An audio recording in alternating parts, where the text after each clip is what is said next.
guys, mawitin ako ng baka driver. Tagal. God. Waiting tayo dito. Lamig naman. Yung aking damit, hindi siya all. Ano lang. Normal yung cardigan ko. So, wala pa. Traffic siguro. Oh my gosh. Oh. Ako, ang lamig dito. Traffic. Okay.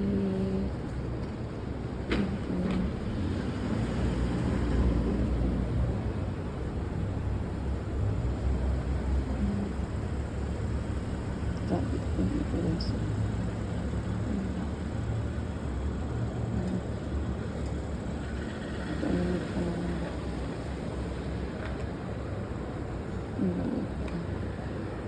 Bakit ang tanggal ni approach?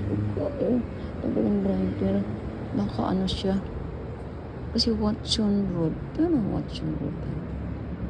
Watson Road, one child lang yan. Ah. Okay. Okay. Ito na. Wala pa, hindi.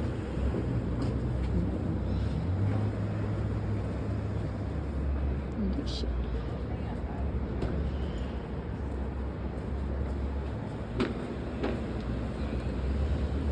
Hindi siya.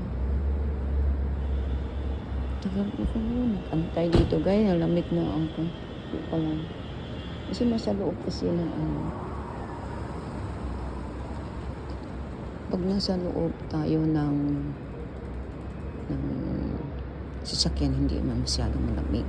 Pero sa labas kaya ang lamig. Oh dear. Okay.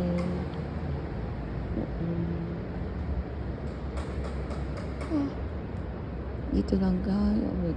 Nasaan ba yung driver? Ang tagal. Pero sinabi ko sa kanya na dito lang sa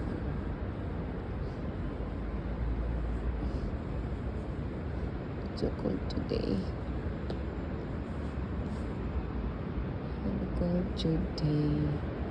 Dito natin kasi inano ko siya. Galing siya doon 5 minutes. Pagdating siya dito 5 minutes, diba? Pag walang traffic yan. Pag may traffic, nako. Ito na natin next. Parang ito na yata. Ay, hindi. Okay. Ito na. Okay na.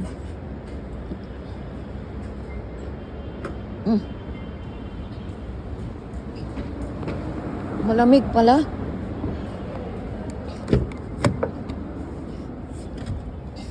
Malamig pala ang panahon. Bakit busy ngayon? Tumawag lang siya sa akin na dapat siya ang bibili. Okay, I can buy later when I back. Late silang lumabas na kinainan nila eh. Sa? Kinainan nila. Kumain sila pa sa country club. Anong oras na sila natapos doon? Tapos Mayroon silang bisita? hindi, dalawa lang sila magkapatid. Kala ko namili na. Wala. Siya na nag-drive dun sa isa kasi kinuha namin yung sa service center eh. Sa sasakyan. Nandyan na ba? Hindi mo nakikita? Si babae. Wala pa, sabi niya nga eh. You have to go and quick, sabi niya. Kasi niya drive ko si Bunso, yung kapatid ko sa hospital. Kaya isasabay ko na sa'yo mamaya. Habang nasa Kaibo ka, nandun na rin siya naghihintay. Okay. Sasakay na rin siya, tapos mag ano ka pa, di ba? Koda? Hindi, ano yan, Kaibo lang, survey. Oo. Okay. Wala nang iba, dapat siya ang bibili yun. Sabi ko, ano lang daw ang bilhin, yung treats ng aso ba? Yung beef at saka chicken. Tapos diretso na kami. Tapos uuwi na ako, ganun. Wala na. Hatid kita pa uwi, tapos diretso na kami papunta ng ospital.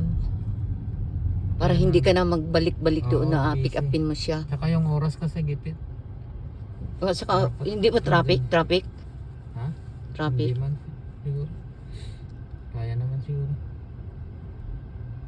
Kaya yun ang sabi niya, papuntahin mo na yung kapatid mo dun sa Kaibo, dun na maghintay.